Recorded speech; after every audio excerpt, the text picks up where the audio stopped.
Entrevista. 7:31, vamos a analizar el anuncio que hizo ayer la virtual presidenta de México, Claudia Sheinbaum, al designar 6 integrantes de su gabinete, que con el secretario de Hacienda, que se mantendrá en el cargo, pues ya son 7 de 21 posiciones, la tercera parte. Nos acompaña para ello el doctor Arturo Ponce Urquiza, politólogo y catedrático de la UNAM, con quien hemos platicado anteriormente aquí en la primera emisión. ¿Qué tal, doctor? ¿Cómo estás? Muy bien, muy buenos días. Siempre agradecido con tu amable invitación. Oye, pues, ¿cómo viste este anuncio? ¿Qué mensaje manda? Yo creo que trata de mandar un mensaje en dos sentidos. El primero, sí soy una académica, estoy comprometida con los avances tecnológicos, estoy comprometida con las cuestiones del cambio climático, en este caso sería Alicia Bárcenas.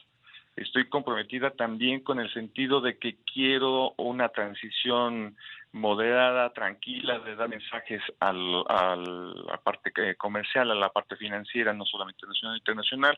Creo que incluso la previa reunión telefónica que tuvo con la directora general del Fondo Monetario ayudó a ello. Uh-huh. Nada más que hay una pequeña situación. No sé hasta dónde Marcelo Ebrard, aunque sea un hombre pulido en las lides internacionales, tenga el cariz para enfrentar a la capacidad que tienen los negociadores de los Estados Unidos en materia comercial cuando tenga que venir el proceso de renegociación del TEMEC. Pareciera que se está apostando a que el presidente que va a tener Estados Unidos el próximo año va a ser Donald Trump. Uh-huh.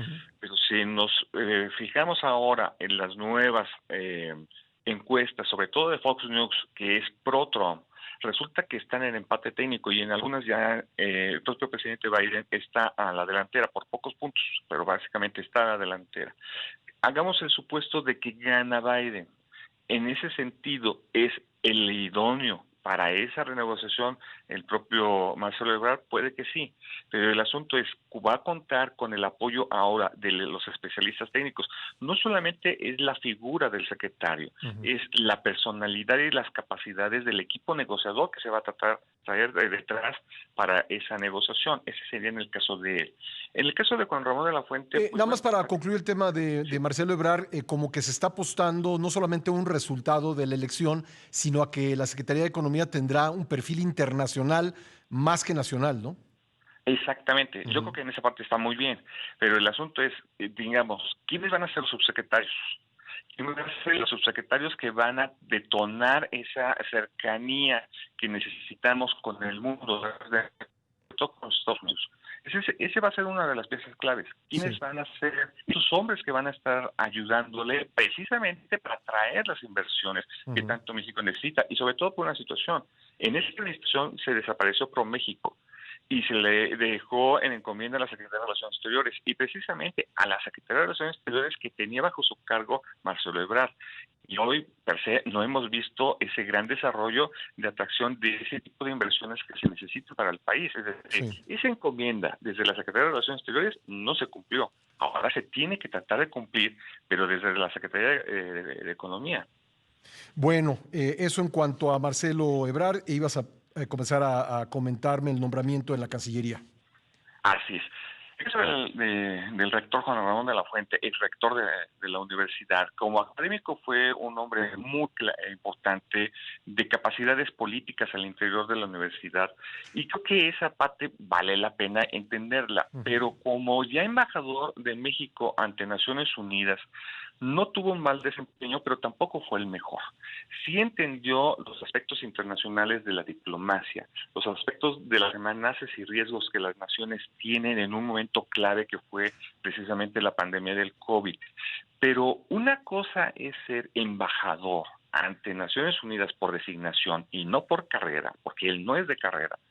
Y ya con los eventos internacionales que estamos viviendo, tan solo pongo un elemento. Ayer el presidente Putin hizo una declaración que si Corea del Sur apoya militarmente a través de venta de armas a Ucrania, entonces por lo tanto va a venir la represalia desde Corea del Norte. ¿Cómo lo va a enfrentar México esa situación cuando tenemos, ahí también te diría Marcelo, a un socio clave para el comercio de México, que es Corea del Sur, con el cual tenemos un tratado de libre comercio, con el cual nos une una profunda y larga amistad. ¿Cómo lo van a interpretar cuando hay la amenaza contra Corea del Sur y también está ahí cerca Japón? Es decir, ese tipo de temas, ¿cómo los van a llevar a cabo? Y lo otro, que también es muy importante, esta administración prácticamente del presidente de la República no salió de México, fue hacia Estados Unidos, fue a Centroamérica, no se movió más allá de eso. Sí, De 7 países y todos de este continente, ¿no? Así es. Ujú, Entonces, hay que recomponer la relación hacia Europa, hacia ujú. Asia, hacia todo el mundo. Aquel que diga que a través de medios de comunicación como Zoom, como Webex, la que sea, o por teléfono, es más que suficiente, está en un gran error. Y más en la diplomacia, y más en estos momentos donde estamos viendo fracturas en el proceso de globalización y vienen procesos de regionalización. Ujú. Se necesita recuperar esa presencia del mandatario, de la mandataria, frente a sus colegas globales, y en este caso frente a la Unión Europea, frente a los Estados Unidos, frente a los países asiáticos. Ujú. México tiene que recuperar ese espacio global que ya se había ganado y se había Sí, venido trabajando de décadas, muy ¿no? bien, Entonces, muy bien. fundamental. Doctor, permíteme hacer una breve pausa y continuamos Adelante. con el análisis de este anuncio realizado el día de ayer. Regresamos así al doctor Arturo Ponce Urquiza, que me haya esperado en la línea para seguir este análisis del anuncio realizado ayer por la virtual presidenta Claudia Sheinbaum, quien nombró a 6 integrantes de su gabinete. Bueno, doctor, ¿con quién nos seguimos? ¿Con Semarnat y la actual canciller Alicia Bárcena? Así es. Nada más déjame puntualizar una cosa rapidísima que se Claro. me estaba quedando en el tintero. No olvidemos que en esta administración no tenemos prácticamente una subsecretaría para América del Norte. Ujú. Tenemos a nivel de dirección general. Sí. Se tiene que recuperar, porque si queremos tener una buena relación dentro del nearshoring y mejorar aún las relaciones en términos de toda la problemática que tenemos, incluso con cuestiones del aguacate y del mango y de la migración, se Sí. tiene que tener una secretaría que tenga la capacidad de interlocución no solamente con Estados Unidos, sino con Canadá también, Ya. ¿no? Bueno, ahora es interesante, creo que nunca había ocurrido en la historia que un canciller y menos dos, pues fueran parte del siguiente gabinete. En esta ocasión sí es así, pues llama mucho la atención. Y bueno, ¿cómo ves a Alicia Bárcena en la Semarnat? Yo creo que ella vuelve como que a sus orígenes. Recordemos que por ahí ella estuvo trabajando temas de ecología precisamente cuando se abrió esta secretaría que viene, si mal no acuerdo, de la época del presidente Miguel de la Madrid. Y ya tenía ella esa ascendiente hacia esos temas. De hecho, ella es especialista en este tipo de temas. Ujú. Creo que es regresarla un poquito a sus orígenes, es bajarle presión a lo que tuvo ella al frente de la Cancillería Sí. y tratar de buscarle el reacomodo de alguna manera por sus propios intereses de acercarse digamos, a ser funcionaria de Naciones Unidas y si se puede, pues a ser Ah. secretaria general de la misma, que hay un poco en el halo de ella esa intencionalidad. No sé hasta Déjame dónde. preguntártelo de esta manera. ¿Pasará la Semarnat de regir el programa Sembrando Vida a ser un jugador internacional en la lucha contra el cambio climático? Debería de ser, y Ujú. sobre todo por el tamaño de país que somos un país miembro de la OEA y de los principales organismos internacionales, y sobre todo por el reclamo que ha habido mucho para con esta administración en temas precisamente ambientales, donde México fue demasiado cauto o incluso miró hacia otro lado en temas centrales, por ejemplo, del control, por ejemplo, de la transición a las nuevas energías. México firmó prácticamente al último todas las Ujú. reuniones importantes que hubo desde Glasgow hasta ¿Te Egipto, acuerdas la de todas Bosques ellas que ni siquiera firmamos, ¿no? exactamente O firmamos tardísimo, ¿no? No recuerdo bien por cómo terminó eso. Pero sí, así es. sí, La que bien dices, incluso Glasgow, ellos lo firman al último, sí, o sea, prácticamente cerrando las puertas de la conferencia. sí. Entonces, México tiene que volverse a reposicionar, y sobre todo porque es una exigencia no solamente de nuestro país, sino es una exigencia internacional, que México tiene que ser un activo importante Ujú. en la promoción del cambio climático. Si en ese sentido, esa es una plataforma para Alicia Bárcenas de demostrarse que es una promotora del cambio, de la transición tecnológica, que también fue parte de un poco del discurso de la presidenta electa, entonces tienen que hacerlo efectivo. Y entonces los tres van de la mano. Marcelo, de la Fuente y Sí. Bárcenas, de una transición moderada, tranquila, pero bien enfilada hacia los proyectos que se Ujú. tienen para mediados de este siglo, ¿no? Noté una cosa en estos nombramientos, no sé si estés de acuerdo, digamos que no pesa tanto, o prácticamente no pesa el tema ideológico. Y yo creo que esa es una pieza que tiene que manejar muy bien la candidata electa. No tiene que manejar ese mismo discurso y es lo que tiene que hacer todo presidente o presidente en este caso, irse separando ideológicamente, vaya la expresión, Ujú. de su antecesor, es empezar a poner su propio rumbo, su propia Sí. capacidad de decisión y sobre todo Ujú. de acercamiento con una mayoría enorme de mexicanos y mexicanas que votaron por ella. Claro. Y en ese sentido es tratar de se desvincular y creo que lo empieza a notar. Veremos aquí otro elemento que es importante. Va a tener el Estado mexicano para todo lo que se ve y se proyecta a través, cuando menos de ellos tres, Ujú. el dinero suficiente, Ah, esa es una buena porque pregunta. las previsiones de entrada para el cierre de este año no son muy halagüeñas. Sí.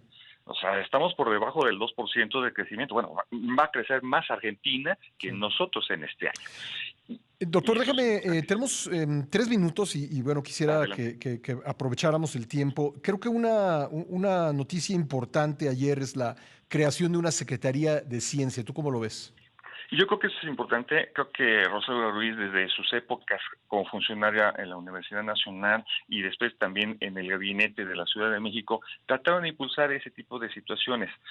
Aquí vuelvo otra vez a lo que yo decía hace un momento. Yo creo que eso es importantísimo, pero sin dinero no se puede hacer nada. Y aquí la gran labor que tiene que hacer Rosario Ruiz es cómo se va a compaginar ahora con la Secretaría de Educación Pública, cómo se va a compaginar con el sector privado, que es esencial para el cambio tecnológico. El gobierno federal puede hacer muchos esfuerzos de innovación, pero tiene que acercarse de la iniciativa privada para que esos procesos de innovación sean factibles, sean Ujú. reales. Por ejemplo, se nos habló mucho de la vacuna patria y prácticamente pues la vacuna patria sigue ahí estando esperando su efectividad o no. Ujú. El asunto aquí es cómo vamos a lograr que una secretaría con esa envergadura tenga los espacios propios de desarrollo para el bien de crear una especie de know-how a la mexicana. Creo que eso Ujú. es una buena idea, un know-how a la mexicana, impulsar el conocimiento tecnológico y científico y también Sí. de humanidades, pero ¿quién lo va a comprar y quién lo va a echar a andar a la postre Ujú. para que sea un resultado palpable para el desarrollo nacional? Ya, nos queda 1 minutito y medio. Preguntarte por último, no sé si dice tanto el nombramiento de Ernestina Godoy en la Consejería Jurídica como el no nombramiento de Arturo Saldívar. ¿Qué piensas? Yo creo que más bien se quitaron a Saldívar de encima por todo lo que venía arrastrando y sobre todo incluso hasta su propia oposición al plan famoso C acerca de la reforma judicial. Y aunque Ernestina Godoy traía un perfil un poco bajo, también tiene severos señalamientos, cuando menos en la Procuración de Justicia en la Ciudad de México. Ujú. Y que de alguna manera poco a poco van a ir saliendo a la luz pública. Lo que a ella le conviene y es importante es que dentro de la Consejería Jurídica no va a recibir tantos golpes políticos Ujú. como si lo pudiera estar en otra posición. Claro. ¿Será, digamos, de estos 6 nombramientos o 7, incluyendo el secretario de Hacienda, el que pudiera generar mayor ruido negativo para la próxima presidenta? Sí, sí, siempre y cuando ella no esté saliendo mucho a la luz pública. Mientras Ya. que mantenga un perfil bajo, no va a tener tantos problemas. Bueno, bueno, doctor, pues un gusto conversar contigo. Te mando un abrazo y mi agradecimiento. Igualmente, siempre Gracias. agradecido. Gracias, buenos días. Gracias, el doctor Arturo Ponce Urquiza, politólogo y catedrático de la UNAM.